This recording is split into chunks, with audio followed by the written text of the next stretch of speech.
Welcome to Session 38 of Grade 11 Advanced Algebra and Precalculus. Today we study exponential and logarithmic equations.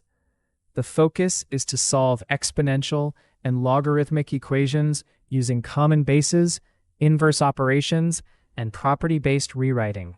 By the end, you should be able to do these three things. 1. Use common bases when possible. 2. Use logarithms when the exponent is unknown. 3. Check logarithmic equation solutions against the domain. Some exponential equations can be solved by rewriting both sides with the same base. Others require logarithms. Logarithmic equations often require condensing first, and they always require checking the domain. Solve 3 times 2 to the x equals 45. Divide by 3 to get 2 to the x equals 15. Since 15 is not a simple power of 2, take logarithms. By change of base, x equals log of 15 over log of 2, which is about 3.907.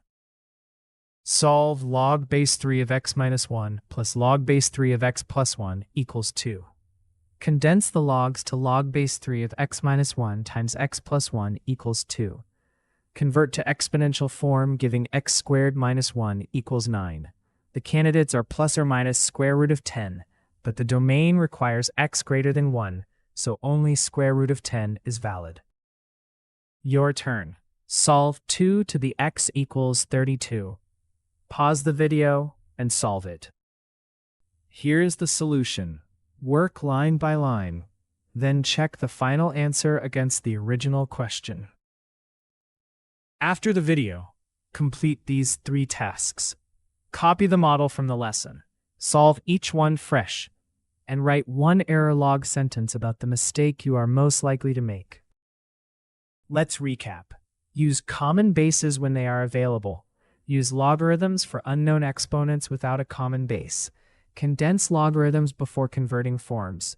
Check all logarithmic candidates against the domain. Before moving on, write 1 sentence. The step I must protect is. Then read more in the explanation below the video, and visit www.bridgetoexam.com for more learning support.